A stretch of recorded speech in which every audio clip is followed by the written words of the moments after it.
labor laws are evolving very, very quickly, and it's not something that's only happening in Singapore and Southeast Asia.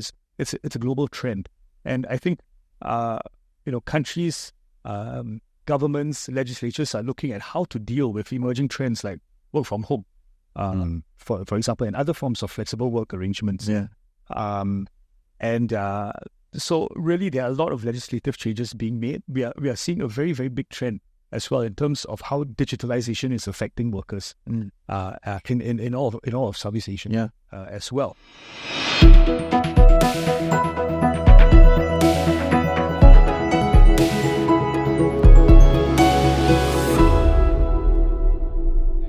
Thank you for joining us for Let's Talk See Business. We have another exciting episode for us here today. Thank you for everybody for joining us. Today, we're going to be talking about navigating the labor maze in Southeast Asia. And we're joined with a very special guest, Josh, managing partner of Teng Thomas and a nominated member of Parliament here in Singapore. Maybe to kick things off, Josh, if you could just introduce yourself to the group. Sure. Thank you for having me. So I'm a lawyer in practice in Teng Thomas LLC, and one of the big areas of law that I do is employment law. Yeah. I also do regulatory work as well as litigation. Yeah. How do you still have time for Parliament?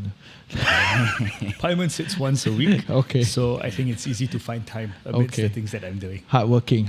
Yes. Awesome. Well, thank you. And today we're going to chat about really navigating the nuances, everything from the legal landscape in Southeast Asia to, as we think about how we actually manage talent, things like salary negotiations, termination, and the nuances by market, as well as just cultural considerations for us to keep in mind. But maybe as a good starting point for the discussion would be great to just start with the legal landscape here in Southeast Asia. If you could maybe just give us a bit of an overview on some of the nuances and what companies really need to keep in mind. Sure. So in Southeast Asia, we've got a very diverse set of laws.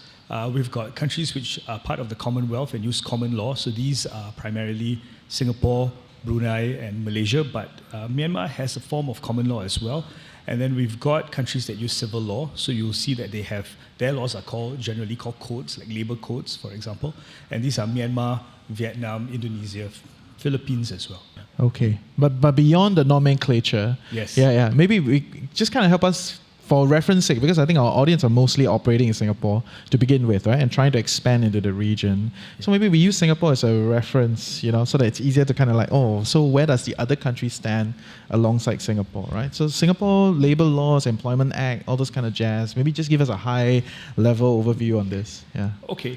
So I think in terms of, are you asking how strong the labor laws? Yeah. I mean, is that I try to avoid the word strong because, you're actually putting everybody on the line, right? So how do you define strength, right? Yeah, so that's really a good point. You can't really say that a law is stronger, or weaker. I think when we delve later a little bit into the details, what the various laws provide as mandatory contractual terms, then I think you'll get a better idea, right, of what the differences are. So if you look at the Singapore Employment Act, for example, often we are described as a pro-business climate. Another trope, right? Pro-business climate. Yeah, pro-business climate. But if you look at recent amendments that have been made to our Employment Act in Singapore, I think it's intended to strengthen it. It's intended to give more rights, more rights to workers, more duties and obligations to employers. And I think when you talk about strength of laws, or differences in laws, you're not just looking at what the laws provide are requirements, right? That you need to put into employment contracts, but you're also looking at enforceability. So you can have a whole plethora of very onerous terms that have to be put in. But if you can't enforce it, if there's no mechanism to do it, or if it's difficult to do it, then that affects how employees are able to exercise their rights under the laws.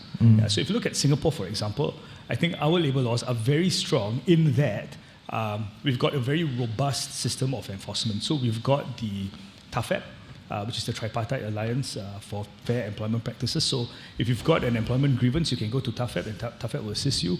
We've got a very effective employment tribunal, which is quite efficient as well. So I think in terms of enforceability in Singapore, it is really quite strong. Elsewhere in the region, I mean, there are differences, and of course, the countries in the region, they are much larger in Singapore. So they've got various levels of courts. They've got various levels of authorities, which have got various levels of effectiveness. And maybe double-clicking on that point in terms of enforcement, curious if you could talk a little bit about what it looks like for, say, employees that are based in Malaysia but headquartered in Singapore, and the complexities that come with, which law are those individuals following and so forth. Yeah, so I think this is a question that many employers will ask themselves, especially if they're looking at offshoring, they're looking at opening a branch office in another country. And unfortunately, I have to say that there's no settled way of dealing with it. Really, because the actual fundamental question is whether the employment laws in each country can have extraterritorial jurisdiction. So, it's not an answer that has been settled by the courts or by lawyers either. There's no consensus on it. But what I would say is that if you're employing somebody in a particular jurisdiction in a particular country, then generally you would use that country's laws as the applicable law. It's a little bit different if you're offshoring and you don't have an entity in the other country. Then the likelihood is that you would use your own country's laws. Okay. Yeah. So that would mean like you don't have a registered company there, there's no subsidiary. Correct. You're just kind of like pushing things out through a contractual arrangement. Exactly. Okay. Precisely. Okay. And then you litigate back in Singapore. Correct. All the laws here apply. Yes. Okay. And it's also, businesses have to look at how litigable it may be. So if what does that even mean? So if you do have a dispute with your employee, and if you had put your employee in another country and you had put your country as the applicable law, it's more difficult for them to litigate against you. Really? Yeah. Because they would have to come to your country and file in your court. Okay. So so that's one thing. But of course, this is one thing Yeah. the employees should take note of as well. That of if course. you are if you are in one of the Indo-Chinese countries and you are doing work for a Singapore company, and the applicable law is Singapore law, it means that if you wanted to bring an action against your employer, it would be in the Singapore courts. Okay. So I think from a structural standpoint, right, what if I have an entity, let's say I have an entity in Malaysia, and I hire the person through the entity, but I issue a contract, with the Singapore law, as the place to litigate, right? Like, is that okay? Can it be done? Yeah, of course. An employment contract is a matter of agreement between two parties. And as long as the employment contract follows what is required by the relevant legislation of the applicable law, right? Then that's fine. It's really between employer and employee to agree on the various terms. Then does that fundamentally circumvent the Employment Act in the local place, like wherever I have a subsidiary? I wouldn't say that it circumvents it per se. Yeah. And I'm not propagating that. I'm not trying to tell you to circumvent laws. But just trying to understand where are the zones. You see, when you look at employment, you need to have an employer and an employee, right? And if the employer is in a different country, right, then they would not be bound by the employment laws of the country that the employee is in. Yeah. So it would be up to them to decide what law they want to put in as the relevant law. Yeah. So that's a simple one, right? Yes. But if I register an entity, then that would be a little bit more... If you register an entity, then your entity is bound by the laws of the country in which you are registered in. Okay, Yes. okay. Yeah. So then if you are hiring an employee there in that country, then you would have to follow the laws of that country. So I cannot then issue a contract saying that you are bound by Singapore law because I'm issuing it with the Malaysian entity per se. Unless your employee is in Singapore or in another country. Okay. Then it was more likely. Okay. But this having been said, again, it's not settled law. And the different jurisdictions will have different ways of looking at it. If you look at common law, it is not settled. So the law that applies in Singapore, Malaysia, Brunei, there's no authority which settles this definitively. Okay. Can you help us understand the non-law? We are commoners, right? Like, what does it mean, like, not settled? It's not settled. There's no there's no standard judgment. practice. There's no legal judgment of it because common law is based on precedent, right? How did the courts decide before? So there isn't any precedent which definitively settles how this question is to be decided. Okay. Yeah, so for our business listeners on the line that are trying to think about, or that are tuning in and trying to think about what this means for them and the most effective way to set up something that will work in a simple manner. Yeah. Entity versus not having an entity, which one from a legal perspective have you seen make that expansion a bit smoother? I think it depends on the extent of your operations in the other country. Yeah. If you are going to, if you are looking at providing services or to selling your products in that country, then it is probably better that you set up an entity there. But if you're looking at just purely offshoring, then you've got a lot more options. So if you're looking at offshoring where you are just hiring freelancers, for example, you've really, I mean, it's really an open space. And in many of the countries in the region, there aren't specific laws for contract workers. So even if you chose the applicable law as those particular countries, and you have to check, what is the law as regards contract workers. I know it's a very big calling to get you to talk about every law. It's a lot. Yeah, you do your best. Yes. Yeah. So you have to check what are the laws are applicable to contract workers and whether you want to use those applicable laws. But usually it's easier to use your own country's laws. Yeah. Okay, fair. Unless the laws in those countries require that all workers who are working in that country must be subject to the laws of that country. Okay. Is there a particular country in the region that's like that?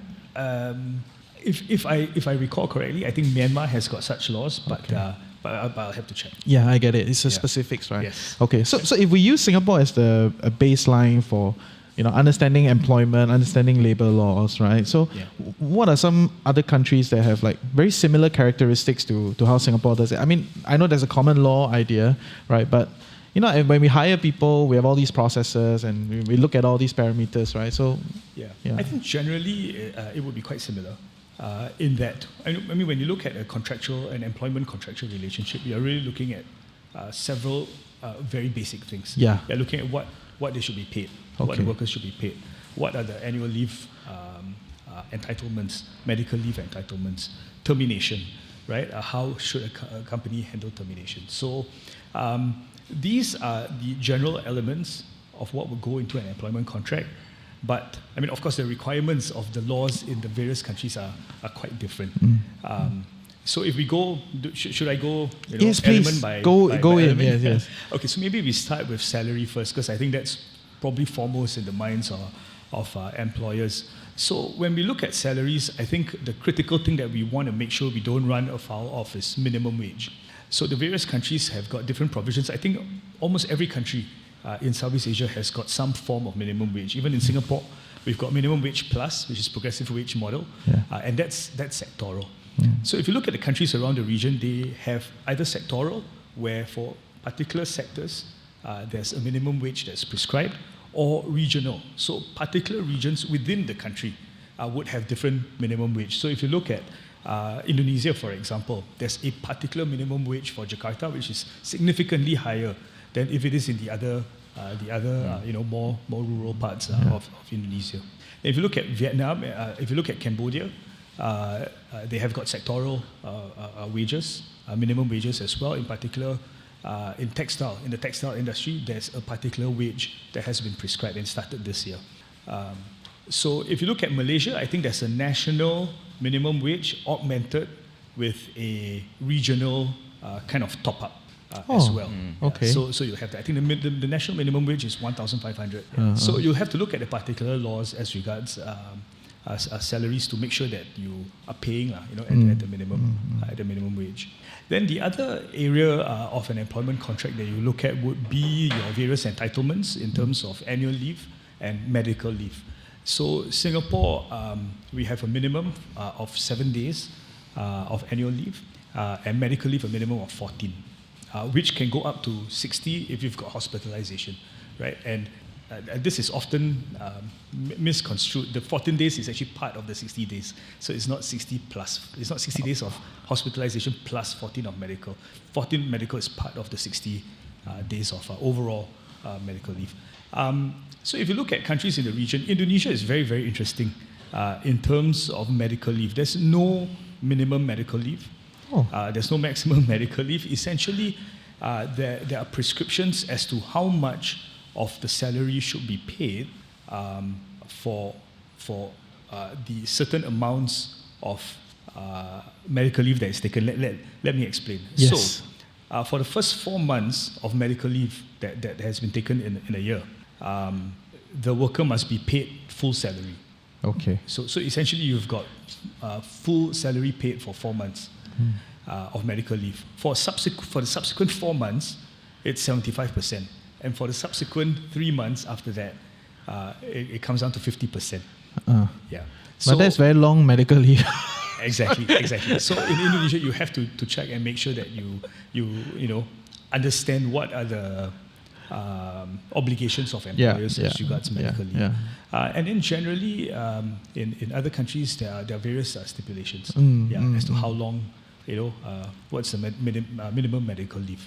Annual leave, Singapore, we've got 7, and I think Singapore may be the lowest minimum. So I think Malaysia is 8. 8 is the minimum, and it can go up to 16. And often for these stipulations for annual leave, it's based on how long you have worked. What is the tenure of your service?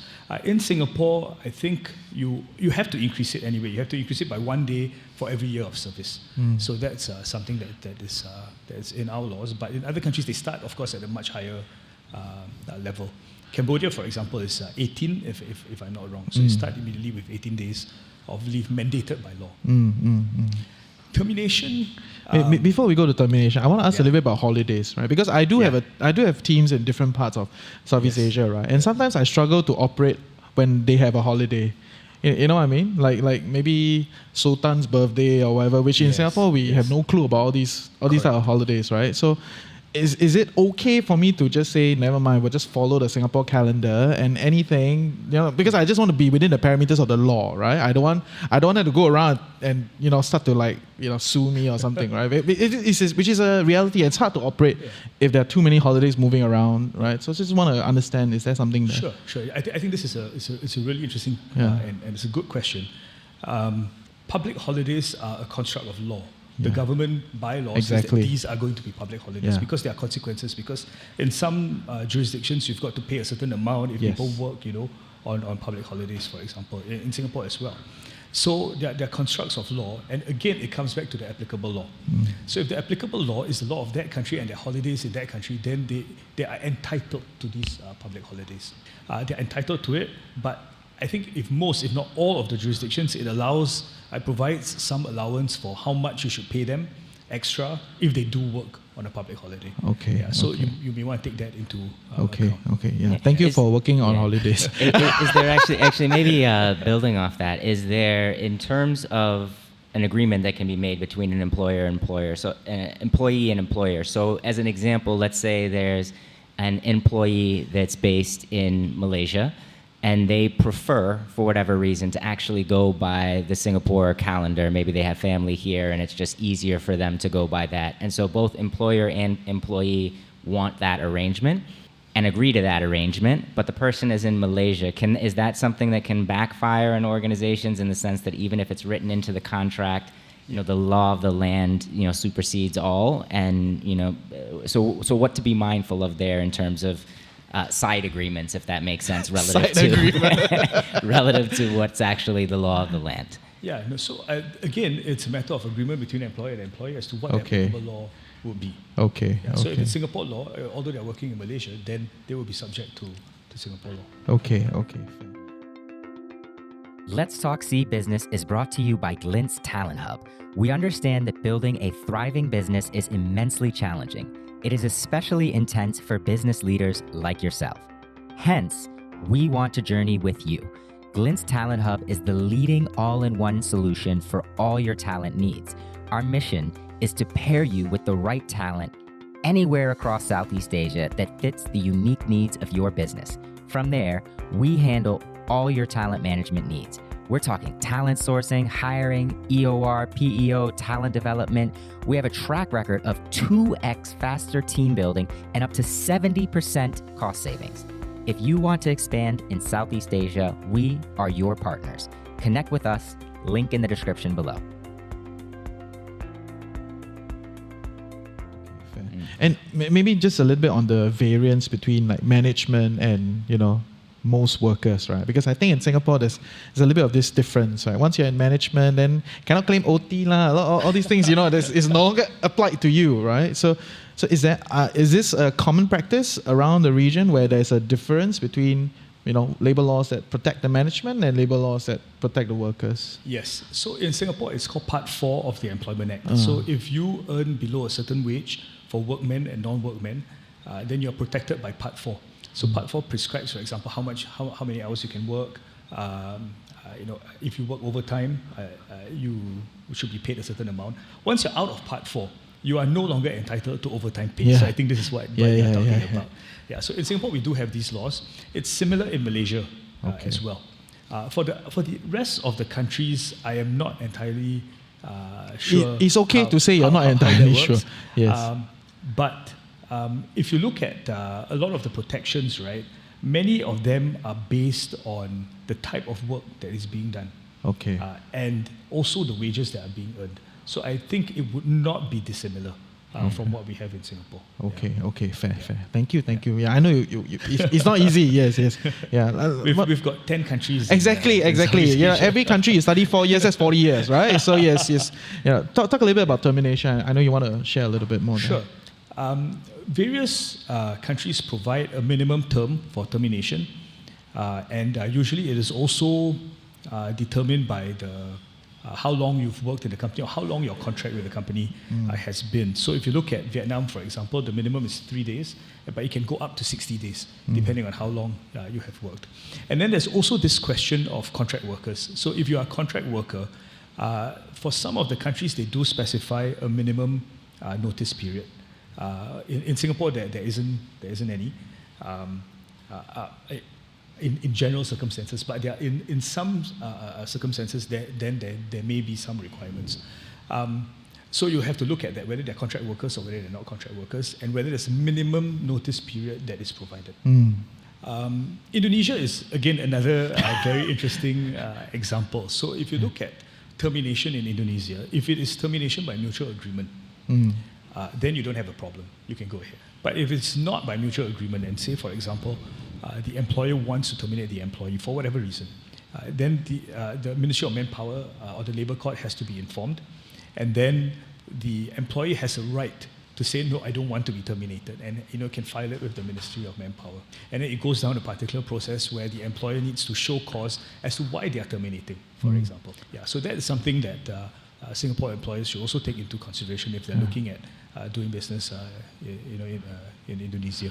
So termination is not as clear-cut as it may be in other countries. In Singapore, again, we are common law jurisdiction, so generally, if it is in your contract that you can terminate, giving, say, 30 days notice or however long notice, then that applies, and there's usually no reason required for termination. And if you are terminating just based on contract, usually this cannot be so easily challenged in court either. Okay. So there's a lot of nuances that we're talking about here. If I'm a business leader, I'm asking myself, how do I stay on top of all of this? And I'm also curious, a lot of what we're talking about, how fluid are some of these things? How frequently are the laws, changing if we think over the past 10 years or so? So any advice for business leaders in terms of how to stay on top of this? Other than say hire you, yeah? Okay. I was actually going to say that. But you're entirely correct that labour laws are evolving very, very quickly, and it's not something that's only happening in Singapore and Southeast Asia. It's a global trend. And I think countries, governments, legislatures are looking at how to deal with emerging trends like work from home, for example, and other forms of flexible work arrangements. So really, there are a lot of legislative changes being made. We are seeing a very, very big trend as well in terms of how digitalization is affecting workers in all of Southeast Asia as well. So how you will keep up with it? I think because many of these laws can be quite technical and quite nuanced, as you said, that was the word you used. The best thing to do would be to get legal advice. I would say, and I think it's even more important now to do so because the laws are changing very, very quickly, and what some of the amendments that were made, even a few years ago. There can be further amendments that are made, and we are seeing this in Singapore. Our Employment Act was amended in 2019 to change various things, and I think we are looking at further amendments to be made to it to deal with precisely this. Changes in how employees look at work, It's true. and how employers are trying to deal with that. So in Singapore, two things which are coming up. One, we've got the fair employment legislation, which is coming up later this year. Will you be speaking on it? If the elections are not called and Parliament is not dissolved and I'm still in Parliament, I probably will. Great. Looking forward. Yeah. And we've also got a working group which is looking at flexible work arrangements. There's a tripartite advisory already, but I think the government is looking at how they can further encourage it. Yeah. And if you look at this in Singapore, it's a response really to see how we can allow our workers to better deal with having to take care of elderly parents, amongst other things. So all of these changing things, demographics, age changes, they all affect labor laws. So it's very fluid. It changes quite often, and that's just laws. But there are also labor regulations. And when you look at our Southeast Asian what's the difference? Neighbours, so laws are mandated, are passed by Parliament. Okay. And then you trickle down to more details, which can be handled, like say, for example, by just a ministry or by a government agency. Okay. And so they then can put in regulations. And in our Southeast Asian neighbours, they're much bigger. You've got regional authorities as well. So you can have different laws in different areas of the same country. Yes. So, or different regulations, in the same country. So really, it's getting, I think, more complex to navigate, and legal assistance is something that is, I think, more necessary, especially if our Singapore companies are looking at going overseas. For Singapore companies, we want to do it right. We don't want to fall, afoul of the laws. So I think that's the best way to do it. It can be a little bit expensive, pricey, but I can tell you, in every case that I have done where it has gone to litigation, it would have been cheaper getting legal advice right before. from the start. To what magnitude? Because I think that's an important consideration for people to keep in mind, is the risk that you leave yourself to if you're unexposed. So, are we talking 2x, 3x, 4x, 5x? Roughly what have you seen is the magnitude of that? So it really depends. It really depends because, if it's an employee, say, I give you an example, an employee who has worked for 10 years, and there was something which was not right, and it's continued over 10 years, the claim can be a compound. big claim. Yeah. So, the magnitude really depends on a myriad of factors. But it's always, it would have always been cheaper to get your contract right, because you get your contract right. It's just one contract, right, or one or two, for different levels, or three. And it's a template that you then use for everyone, and then just do a yearly update every time there's a new law. That's probably the best way to do it. So we've talked about laws, we've talked about regulations. I'm curious to maybe get a perspective in terms of maybe some unwritten rules and norms. Before we go there, I really want to ask the difference between like retirement, firing, all that, because as much as we use it interchangeably sometimes, like retrenchment, retirement, firing, all those things, but there are parameters to these things once it's in the law. Right? Different words are loaded differently, right? Yes. So like how do we think about this? Okay. So essentially, this is where an employee ceases employment. Right. So there are various ways it can happen. One, of course, is he has resigned. He or she has resigned, which then he would have to give notice in accordance with the contract. Second, he's terminated. So that's where the company would then give him or her notice, and they will leave the company after that. Then you've got, I think you've mentioned retirement. So retirement is where you've come to the retirement age specified in each country, and that will be your mandatory retirement.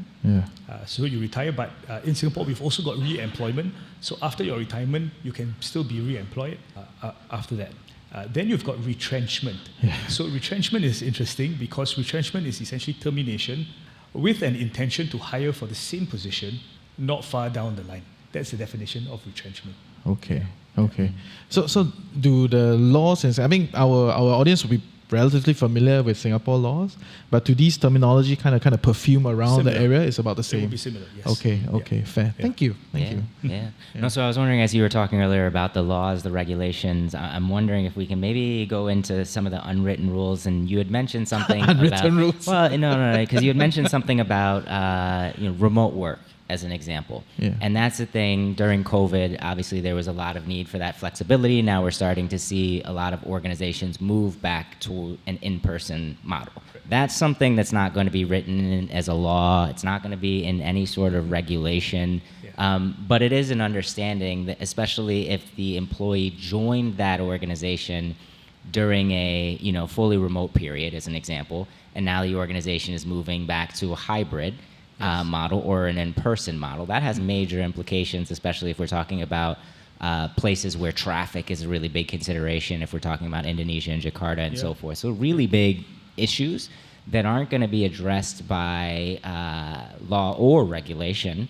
And I'm wondering kind of what claims do employees have? Do they have any claims in those circumstances? What do employers need to keep in mind? So that's kind of what I mean by... He's trying to ask whether can claim Grab.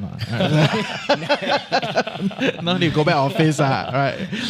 No, more so can the employee lodge a complaint and say, hey, I'm an hour away from the office. When I accepted this offer, it was on a fully remote basis, and now I'm being asked to go in. So I don't want to be terminated by Indonesia terminology. I don't want to be terminated, but I also don't want to be forced to go into the office 5 days a week. I'm just wondering what rights the employers have and so forth, and how to think about that.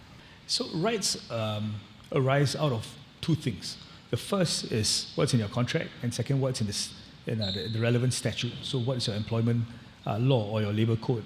So if it doesn't appear in any of these two, it will be quite difficult for you to kind of enforce certain rights that you think you have against your employer. Vice versa, right? Essentially. But vice versa, of course. Vice versa. Yes, definitely. But usually, because what the employer expects from the employee is couched in terms of reference, right? Terms of reference or what the job description is, which tends to be quite wide.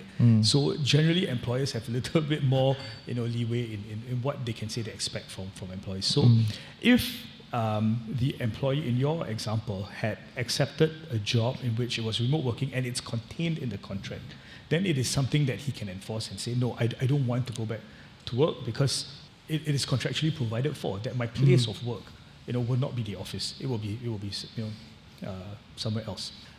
Or it may not be defined, but it's just defined as not in the office.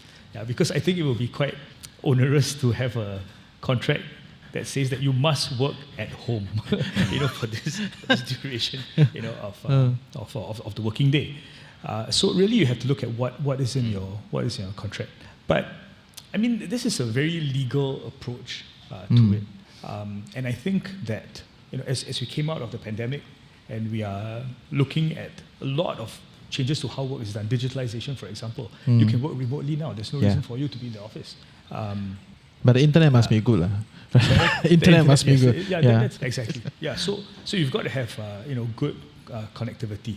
Right? That's one of the things that you have to ensure that you have. And there are all sorts of other considerations as well. But you are quite right to say that this is leading to some amount of tension between employers and employees, where the expectations that employees have and the expectations that employers have, may not always match, especially when they've gone from pandemic to out of pandemic, and then trying to navigate that, and then now coming to, a new situation where it's more or less a normal kind of environment, where we're out of all these various measures, but the expectations are still very different of what this new normal is supposed to look like. Okay.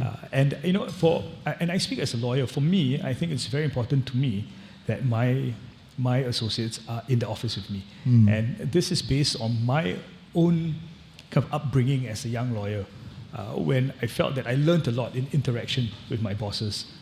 In the office, out for drinks, right? Meeting with clients face to face. So it's really different.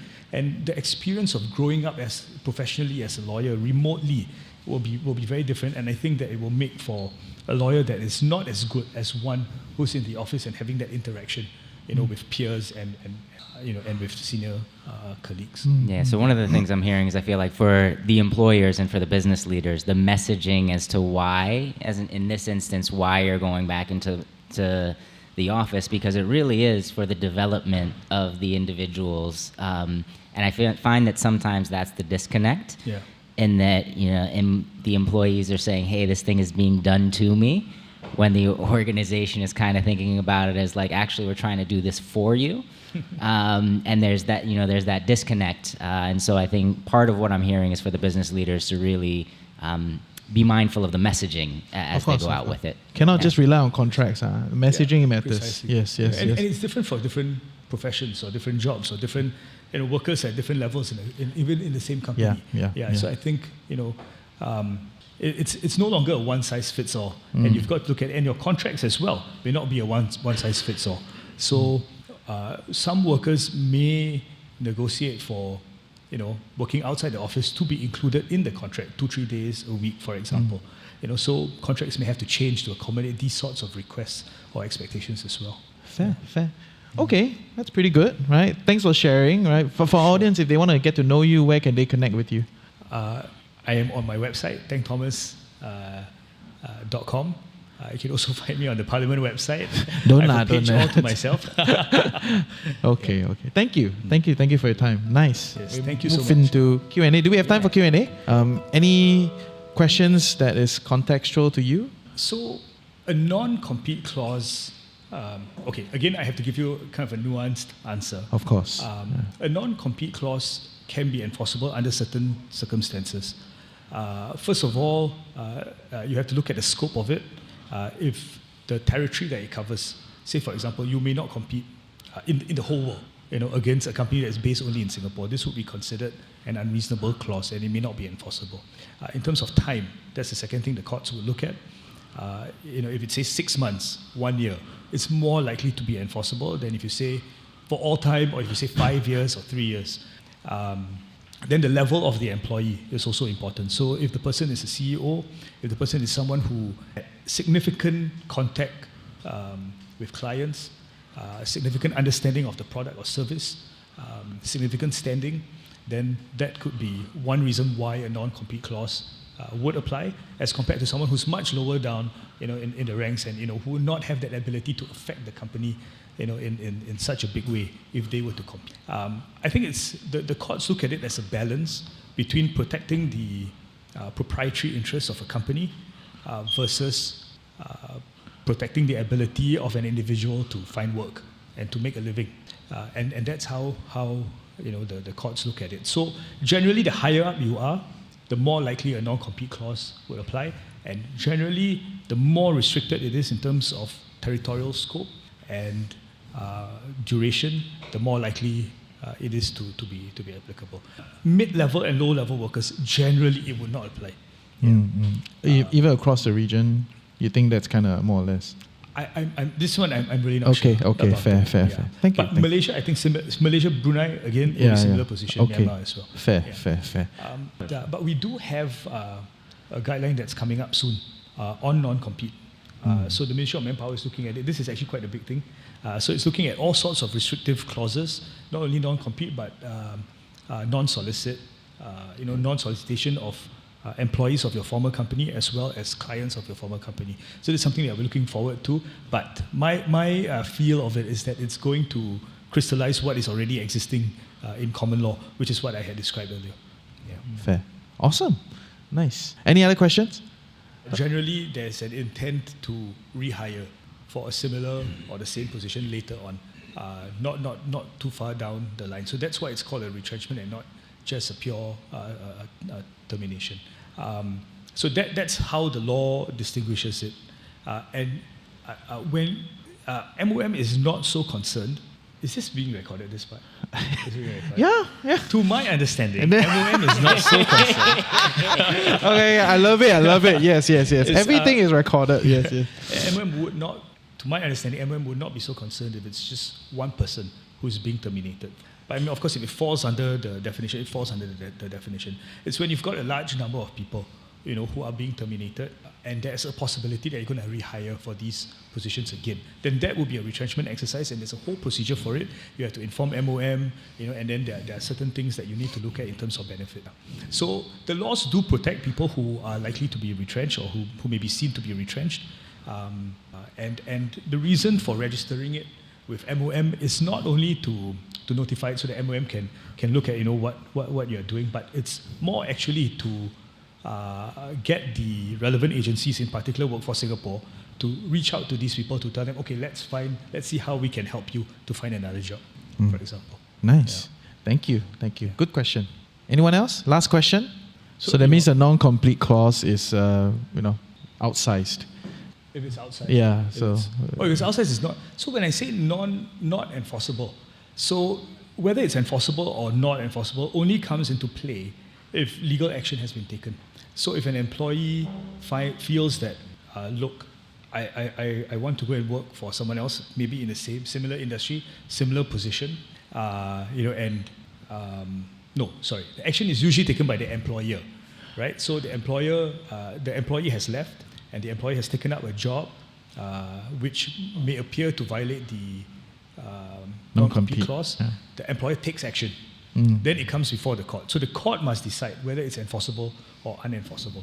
I think you were asking about if they had signed it already. So here we're not looking at a breach of contract. Here we're looking at whether a clause actually applies or not. So if the court finds it's unenforceable, the court essentially will be striking down this clause, and it will no longer, essentially no longer be part of the contract. Okay. And that's why MOM is trying to come up with some standards on this thing, essentially. Correct. Okay. Correct. Okay. Yeah. So they're going to come up with guidelines on it to kind of govern, how non-complete clauses should look like, whether they should be applicable to certain classes of workers, for example. Okay. Yeah. Nice. Okay.